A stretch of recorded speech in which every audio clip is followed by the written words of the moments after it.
ಬನ್ನಿ ವಾಟ್ಸಪ್ಪಲ್ಲಿ ಏನೇ ಒಂದು ಮಾತಾಡಬೇಕಂದ್ರೆ ನೀವೆಲ್ಲ ವಾಟ್ಸಪ್ಪಲ್ಲಿ ರೆಕಾರ್ಡ್ ಎಲ್ಲ ಮಾಡಿ ಖಂಡಿತ ಮಾತಿನಲ್ಲಿ ತೂಕ ಇರಬೇಕು. ಹೌದೌದು ಸರ್, ಈ ಬಟ್ಟೆಗೆ ಬೆಲೆ ಇರುತ್ತೆ. ಹೌದೌದು ಸರ್, ಕರೆಕ್ಟ್ ಸರ್. ನೀವು ಮಾಡಿ ಮತ್ತೆ ವಾಟ್ಸಪ್ಪಲ್ಲಿ ಅಲ್ಲಿ ಇಲ್ಲಿ ಹಾಕೋದು, ಒಂದು ಮಾತು ಆ ಕಡೆ ಈ ಕಡೆ ಹೆಚ್ಚು ಕಮ್ಮಿ ಆಯ್ತು ಅಂದ್ರೆ ಎಲ್ಲರೂ ತೊಂದರೆ. ಹೌದೌದು ಸರ್, ಖಂಡಿತ. ಅದಕ್ಕೆ ನಾನು ಹೇಳೋದು, ನಮ್ಮ ಕೈನಲ್ಲಿ ಅವ್ರ ಹತ್ರ ಮಾತಾಡ್ತೀನಿ ಆದ್ರೆ ಸಂತೋಷ. ಆಗ್ಲಿಲ್ಲ ಸೀದಾ HR ಹೋಗ್ಬಿಟ್ಟು ರಿಟರ್ನ್ ಕಂಪ್ಲೇಂಟ್ ಕೊಡಿ. Okay sir. HR ವಯಸ್ಸೋಣ ಕರೆಸ್ತೀವಿ, ಅವ್ರ ಜೊತೆ ಬೇಕಾದ್ರೆ ಹೋಗಿ ನೀವೇ ಹೋಗ್ಬಿಟ್ಟು ರಿಟರ್ನ್ ಕಂಪ್ಲೇಂಟ್ ಕೊಡಿ. Okay sir. ಮಾತಲ್ಲ ಆದ್ರೆ ಓಕೆ.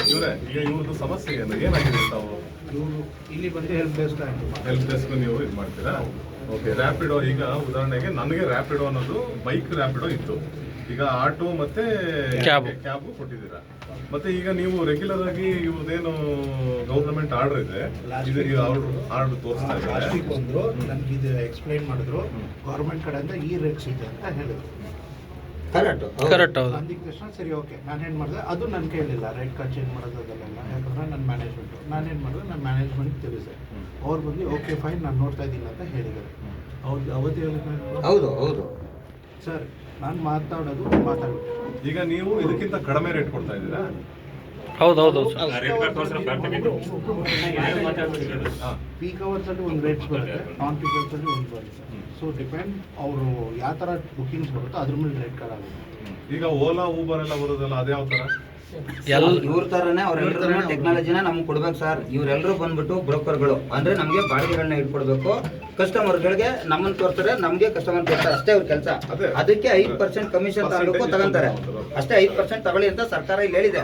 ಇವ್ರು ಏನ್ ಮಾಡ್ತಾ ಇದಾರೆ, ಇವ್ರವ್ರ ಕಂಪ್ನಿಗಳನ್ನ ವರ್ಚಸ್ಗಳನ್ನ ಬೆಳೆಸ್ಕೋದಕ್ಕೆ, ನನ್ನ ಕಂಪ್ನಿಲಿ ಕಡಿಮೆ ಬರುತ್ತೆ ಅಂತೇಳಿ. ಆಯ್ತಪ್ಪ, ನೀವು ಕಡಿಮೆ ಕೊಡ್ತೀರಾ ಕೊಡಿ, ಉಳಿದಿದ್ದ ದುಡ್ಡು 24 ರೂಪಾಯಿ ಅವ್ರು 13 ರೂಪಾಯಿ ಕೊಡ್ತಾರ, ಕೊಡ್ಲಿ. ಇನ್ನು ಉಳಿದಿದ್ದ ದುಡ್ಡು ನನಗೆ ಕೊಡಿ. ಇವರು ಕೈಲಿ ಕೊಡ್ಲಿ ಬಿಡಿ ಸರ್ ಕಂಪ್ನಿ. ಅದನ್ನೇ ಹೇಳ್ತಾ ಇದ್ದೀನಿ, ನೀವು ಇವ್ರಿಗೆ ನಾವು ಕಮಿಷನ್ ಬೇಸಲ್ಲಿ ಕೊಡ್ತಾ ಇದೀವಲ್ಲ ಸರ್. ಈಗ 20,000 ರೂಪಾಯಿಗೆ 1,000 ರೂಪಾಯಿ ಕಟ್ಬೇಕು ನಾವು. 1,000 ರೂಪಾಯಿ ನಾವು ರಿಚಾರ್ಜ್ ಮಾಡಿದ್ರೆ ಮಾತ್ರ ಡ್ಯೂಟಿ ಮಾಡಕ್ಕ ಸರ್. ನನಗೆ ನೀವು ಕಡಿಮೆ ತೋರಿಸಿದ್ರು ನಿಮ್ಗೆ ನಷ್ಟ ಇಲ್ಲ, ಜಾಸ್ತಿ ತೋರಿಸಿದ್ರು ನಿಮ್ಗೆ ಲಾಭ ಇಲ್ಲ ತಾನೆ. ನೀವ್ ಯಾಕೆ ಅದನ್ನ ರೇಟ್ ನೀವು ಕಡಿಮೆ ಮಾಡೋದು ಜಾಸ್ತಿ ಮಾಡೋದು ಮಾಡ್ತಾ ಇದೀರಾ? ಪೀಕ್ ಅವರು ನಾನ್ ಪೀಕ್ ಅವರು ಗೌರ್ಮೆಂಟ್ ಏನೋ ರೇಟ್ ಇದೆಯಾ? ನಾವು ಕರ್ನಾಟಕದ ಅಂಡರ್ ಅಲ್ಲಿ ನಾವು ಡ್ರೈವರ್ ಹೌದೌದು ಸರ್, ನಾವು ಅದನ್ನೇ ಕೇಳ್ತಾ ಇರೋದು. ಪೀಕ್ ಅವರು ಮಾಡಬೇಡಿ, ನಾನ್ ಪೀಕ್ ಅವರು ಮಾಡಬೇಡಿ, ಸರ್ಕಾರದ ಆದೇಶ ಮೂವ್ ಮಾಡಿ ಅಷ್ಟೇ. ಇಷ್ಟೇ ನಾವು ಕೇಳ್ತಾ ಇರೋದು. ಆಟೋದ ರೇಟಿನೂ ಇಲ್ಲ, ಕ್ಯಾಬ್ ರೇಟು ಅದು ಇಲ್ಲ ಅಣ್ಣ, ಅದು ಮಧ್ಯದಲ್ಲಿ ಡಿಸ್ಕ್ ಮಾಡಬೇಡ. ನಮ್ದೇನೇ ಗೊತ್ತಿಲ್ಲ ಸಾರಿ ಸರ್. ಈಗ ಅದೇನು ಅಂದ್ರೆ ಸರ್ಕಾರ ಅದನ್ನೆಲ್ಲ ಯೋಚನೆ ಮಾಡಿ ಆ ರೇಟ್ ನ ಕೊಟ್ಟಿದೆ. ಒಂದ್ ವೇಳೆ ಇವ್ರಿಗೇನಾರ ಜನಗಳ ಮೇಲೆ ಅಷ್ಟೊಂದು ಕರ್ಟಸಿ ಇದ್ದು, ಎಸಿಗೆ ನಾನ್ ಎಸಿಗೆ ಚಿಕ್ಕ ಗಾಡಿಗೆ ದೊಡ್ಡ ಗಾಡಿಗೆ ಅಂತ ಏನಾದ್ರು ಭೇದ ಭಾವ ಮಾಡ್ಬೇಕು ಅನ್ನೋದಿದ್ರೆ, ಇವ್ರು ಸರ್ಕಾರಕ್ಕೆ ಒಂದು ಲೆಟರ್ ಕೊಟ್ಬಿಟ್ಟು ಅವ್ರ ಕಡೆಯಿಂದ ಮಾನ್ಯತೆ ಲೆಟರ್ನ ತಗೊಂಡ್ಬಂದು ಆಮೇಲೆ ಇವ್ರು ನಮಗೆ ತೋರಿಸ್ಲಿ, ಚೇಂಜ್ ಮಾಡ್ಲಿ ಸರ್. ಈ ರೇಟ್ ಏನಿದೆ ಅದನ್ನೇ ಕೊಡ್ಬೇಕು ಅಂತ. ಇದು ಒಂದಾಯ್ತಾ? ಇವರೇ ಸಾರೇ ಹೇಳಿದ್ರು, ಯಾವುದೇ ID ಬ್ಲಾಕ್ ಆದ್ರೂ ಈ ವಿಚಾರಕ್ಕೆ ನಾನು ಅನ್ಬ್ಲಾಕ್ ಮಾಡ್ತೀನಿ ಅಂತ ಹೇಳಿದ್ರು. ಇವ್ರು ಬ್ಲಾಕ್ ಮಾಡ್ಬಿಟ್ಮೇಲೆ ಡ್ರೈವರ್ಗೆ 2 ದಿನ ಆಗುತ್ತೆ, 3 ದಿನ ಆಗುತ್ತೆ, ಅಲ್ಲಿವರೆಗೂ ಅವ್ರ ಊಟ ಏನ್ ಮಾಡ್ಬೇಕು? ಫಸ್ಟ್ ಆಫ್ ಆಲ್ ಯಾಕೆ ಬ್ಲಾಕ್ ಮಾಡೋ ವ್ಯವಸ್ಥೆ ತೆಗೀರಿ. ಇದು ಒಂದು ಕ್ಲಾರಿಟಿ ಸಿಗೋ ತನಕ ಒಂದು ಸರ್. ನನಗೆ ಬಂದು ಇನ್ಫಾರ್ಮೇಶನ್ ಪ್ರಕಾರ ಇದು ಕೊಟ್ಟಿದ್ದೀನಿ, ಅವ್ರು ಮಾಡಿದ್ದಾರೆ. ಎಷ್ಟು ದಿನ ಆಯ್ತು ಇದು ಕೊಟ್ಟು? 3 ದಿನ ಆಗಿದೆ ಸರ್. ಆದ್ರೆ ಅದಾದ ನೆಕ್ಸ್ಟ್ ಡೇನೆ ಇವರು ಒಂದು ಸರ್ಕ್ಯುಲೇಟ್ ಹೊರಿಸ್ತಾರೆ. ಏನಕ್ಕೆ ಅದನ್ನ ಹೊರಿಸಿ, ಅದು ನಿಮ್ ಗಮನಕ್ಕೆ ಬಂದಿಲ್ವಾ? ಇಲ್ಲಿದೆ ಎಕ್ಸ್ಟ್ರಾ ನೀವು ತಗೊಂಡ್ರೆ ನಾವು ಬ್ಲಾಕ್ ಮಾಡ್ತೀವಿ ಅಂತ ಯಾರು ಇದನ್ನ ಹೊಡಿಸಿದ್ರು, ಅದು ನಿಮ್ ಗಮನಕ್ಕೆ ಬಂದಿಲ್ಲ.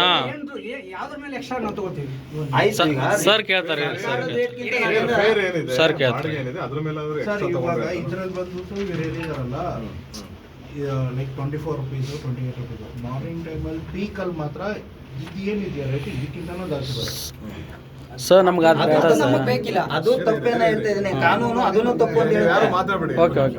ನಾನ್ ಪೀಕಲ್ ನಾನ್ ಪೀಕಲ್ ಡಿಮ್ಯಾಂಡ್ ಇರಲ್ಲ,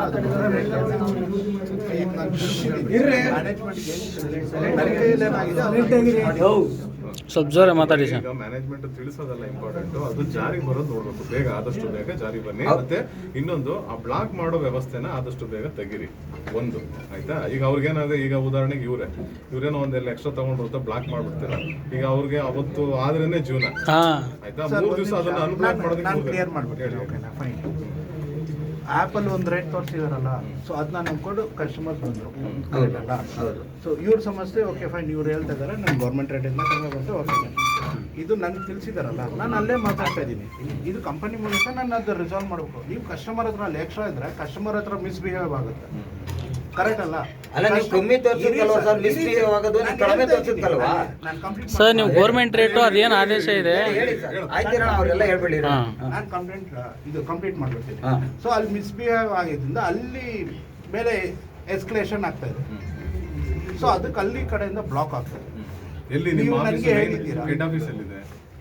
ಇದು ಬ್ರಾಂಚ್ ಹೆಡ್ ಆಫೀಸು ಇದ್ರ ಹತ್ರ ಸಹಕಾರ ಹಾಸ್ಪಿಟಲ್ ಇದೆಯಲ್ಲ ಅಲ್ಲಿ ಯಾವ ಏರಿಯಾ? ಬೆಳ್ಳಂದೂರು. ಆಯ್ತು. ಈಗ ಬಿಡಿ ಎಷ್ಟು ಮಾತಾಡಿದ್ರು ಅಷ್ಟೇ. ಈಗ ಒಂದು ನಿಮ್ ಕಡೆಯಿಂದ ಅಲ್ಲಿಗೆ ಹಾಕಿದ್ದೀರಾ ಸರ್ ಆಲ್ರೆಡಿ ನಾನು ಪಾಸ್ ಮಾಡಾಯ್ತು. ಲಾಸ್ಟ್ ಟೈಮ್ ಬರೋದನ್ನ ನನ್ನ ಕೆಲಸ ಏನಿದೆ ಅದು ನಾನು ಮಾಡಿದ್ದೀನಿ. ಈವನ್ ನಾನು ಮೇಲೂ ಕಳಿಸಿದ್ದೀನಿ, ವಾಟ್ಸಪ್ ಗ್ರೂಪಲ್ಲೂ ಎಷ್ಟು ದಿನ ಆಗ್ಬೋದು ಇತ್ಯರ್ಥ ಆಗ್ಲಿಕ್ಕೆ? ನನಗೆ ಗೊತ್ತಿಲ್ಲ. ನನಗೆ ಅದು ಅಪ್ಡೇಟ್ಸ್ ಇರೋದಾಗುತ್ತಲ್ಲ, ಯಾಕಂದ್ರೆ ಅದು ಮ್ಯಾನೇಜ್ಮೆಂಟ್ ಡಿಸೈಡ್ ನಾನು ಮಾಡಂಗಿಲ್ಲ. ನೋಡಿ ಈಗ ಇವ್ರೆ ನಿಮ್ಮ ಪ್ರಮೇಶ್ ನಾಗೇಶ್ ಅವರೇ HSR ಸ್ಟೇಷನ್ಗೆ ಹೋಗಿ. ಸರಿ. ಹೌದು. HSR ಸ್ಟೇಷನ್ಗೆ ಹೋಗಿ ಇಲ್ಲಿ ಇತ್ಯರ್ಥ ಆಗೋ ಕೆಲಸ ಅಲ್ಲ. ಹೌದೌದು ಇವ್ರು ಮೇಲ್ಗಡೆ ಯಾರಿದ್ದಾರೆ ಆಯ್ತು. ಅವ್ರನ್ನ ಕರ್ಸ್ಕೊಳ್ತಾರೆ. ಸರಿ ಓಕೆ. ಅದು ಕೆಲಸ. ಇಲ್ಲಿ ಇವ್ರ ಹತ್ರ ಬಂದು ಕೇಳಿದ್ರೆ ಏನೋ ಕೆಲಸ ಆಗಲ್ಲ. ಹೌದು. ಇವ್ರು ಹೇಳ್ತಾರೆ ನಾನು ಜಸ್ಟ್ ಏಜೆಂಟ್. ಹೌದು ಸರ್, ಅದನ್ನೇ ನಾನು ಹೇಳ್ತಾ ಇದ್ದೀನಿ. ಇವ್ರ ಕೆಲಸ ಏನಿದೆ ಅಷ್ಟೇ ಮಾಡಬೇಕು. ಇವ್ರು ಏನ್ ಮಾಡ್ಬೇಕಾಗಿದ್ದು ಬ್ಲಾಕ್ ಮಾಡೋ ವಿಚಾರದಲ್ಲಿ ಇವ್ರು ನನ್ಗೆ ಹೇಳಿ ಕಳ್ಸಿದ್ರು ಬ್ಲಾಕ್ ಅನ್ಬ್ಲಾಕ್ ಮಾಡ್ತೀನಿ ಅಂತ. ಇವ್ರು ಅದಾದ ನೆಕ್ಸ್ಟ್ ಡೇನೆ ಸರ್ಕ್ಯುಲೇಟ್ ನ ಎಲ್ಲಾರ್ಗೂ ಕಳ್ಸ್ಬಿಟ್ರು. ಆಪ್ ಅಲ್ಲಿ ತೋರಿಸಿದ ದುಡ್ಡು ಮಾತ್ರ ನೀವು ತಗೋಬೇಕು ಅಂತ. ನೀವು ಆಪ್ ಅಲ್ಲಿ ತೋರಿಸಿದ್ದಾದ್ರೆ ಅದ್ ನಿಗದಿತ ದರ ನಿಮ್ಗೆ ಯಾರು ಹೇಳಿದ್ದು ಅನ್ನೋದೇ ನನ್ನ ಕ್ವಶನ್. ಸರ್ ಇದೇನು ಫೋನಲ್ಲಿ ಕಳಿಸಿದಾರಲ್ಲ ಇವ್ರದೇ ಕೆಲಸ ಅದು. ನಮ್ಗೆ ಗೊತ್ತಿದೆ. ಕಂಪ್ಲೇಂಟ್ ಜಾಸ್ತಿ ಆಗಿದ್ದರಿಂದ ಇವ್ರದೇ ಕೆಲಸ. ಓಕೆ, ಈ ಒಟ್ನಲ್ಲಿ ಈಗ ತೊಂದರೆ ಇಲ್ಲ ಅದರಿಂದ. ರಿಕ್ವೆಸ್ಟ್ ಮಾಡಿದಿರಲ್ಲ, ಹಾ ನನ್ನ ಹತ್ರ ರಿಕ್ವೆಸ್ಟ್ ಮಾಡಿದ್ದೀರಾ, ಪ್ರೈಸಸ್ ಚೇಂಜ್ ಆಗ್ಬೋದು. ನಾನು ಹೌದು. ಮ್ಯಾನೇಜ್ಮೆಂಟ್ ತಿಳಿಸಿದ್ದೀನಿ, ಸರಿ ವೇಟ್ ಮಾಡಿ. ಅದು ಪ್ರೈಸಸ್ ಚೇಂಜ್ ಮಾಡಿ ಅವ್ರು ವರ್ಕ್ ಮಾಡ್ಬೇಕಂತ ಆಯ್ತು ಹೇಳಿದ್ರೆ ಸರ್, ನೀವು- ಆಯ್ತು ಸರ್, ಇವಾಗ ನೀವು ಅದನ್ನ ನೀವು ಹೇಳ್ತಾ ಇದೀರಾ ಮಾಡ್ತೀರಾ. ಓಕೆ, ನಾವೀಗ ನಾವೇನ್ ಹೇಳ್ತೀವಿ, ನೀವು ರೇಟ್ ಕೊಡದೇ ಇದ್ರು ಪರವಾಗಿಲ್ಲ. ನಮ್ಮ ಅಪ್ಲಿಕೇಶನ್ ಇದೆ, ಅವ್ರಿಗೆ ನಿಮ್ಮ ಆಸ್ ಪರ್ ಲೊಕೇಶನ್ ಇಂದಾನೆ ಡ್ರಾಪ್ ಮಾಡ್ತೀವಿ. ನಮ್ಮ ಹತ್ರ ಮೀಟರ್ ಹೊಡುತ್ತೆ, ಅವ್ರಿಗೆ ಬಿಲ್ಲು ಕೂಡ ಬೇಕಾದ್ರೆ ಕೊಡ್ತೀವಿ. ನಿಮ್ commission ಏನಾದ್ರು ಬರುತ್ತೆ. ಗಲಾಟೆ ಏನಾದ್ರು ಮಾಡಿದ್ರೆ ಏನೋ ಅಮ್ಮ ಅಕ್ಕ ಅನ್ನೋದು ಹಿಂಗೆಲ್ಲ ಮಾಡಿದ್ರೆ ಬೇಕಾದ್ರೆ ನೀವು ಬ್ಲಾಕ್ ಮಾಡಿ ಬೇಡ ಅಂತ ಹೇಳಲ್ಲ ನಾನು. ನಾವು ಬಿಲ್ ತೋರಿಸಿರ್ತೀವಿ, ಅವ್ರು ಕೊಡುವಾಗ ಯಾರೋ ಕಸ್ಟಮರ್ ಕೇರ್ ಫೋನ್ ಮಾಡ್ತಾರೆ. ನೀವ್ ಹೇಳ್ಬೇಕಾಗಿರೋದು ಒಂದೇ, ಹೌದು ಅವ್ರು ಮೀಟರ್ ಹಾಕೊಂಡು ಹೋಗ್ತಾ ಇದಾರೆ, ನಮ್ದು ಇನ್ನೂ ರೇಟ್ ಅದು ಫಿಕ್ಸ್ ಆಗಿಲ್ಲ, ದಯವಿಟ್ಟು ಅವ್ರಿಗೆ ಏನಿದೆ ಅವ್ರಿಗೆ ಸಹಕರಿಸಿ ಅಂತ ನಿಮ್ ಕಡೆಯಿಂದ ಹೇಳ್ಬೇಕಲ್ಲ. ಅಷ್ಟೇ, ನೀವು ಅಷ್ಟು ಮಾಡಿ ನೀವು ಸಾಕು. ಅವ್ರ ರೇಟ್ ಕಡೆ ಇದು ಮಾಡ್ತಾ ಇದ್ದಾರಲ್ಲ, work ಈಗ ಮಾಡ್ತಾ ಇದ್ದಾರಲ್ಲ, ಇವಾಗ app customer ಮುಖಾಂತರ complaint book ತಗೊಂಡಿದ್ರೆ ಮಾಡಿರ್ತಾರಲ್ಲ, ಏನ್ ಬರ್ತಾರೆ next customer? ಅಲ್ಲ ಸರ್, ಅದನ್ನೇ ಬರ್ಲಿಲ್ಲ ಅಂದ್ರೆ ಬೇಡ ಬಿಡಿ ಅವರು. ಅಲ್ಲ ಸರ್, ಸರ್ 4 ವರ್ಷ ನಿಮ್ಗೆ ಈ ಮನವಿ ಕೊಟ್ಟು ನಿಮ್ಗೆ ಎಷ್ಟು ದಿನ ಆಗಿದೆ? 4 ವರ್ಷ ಬೇಕಿತ್ತ ಸರ್? ಬ್ರದರ್ ಹೇಳಿ.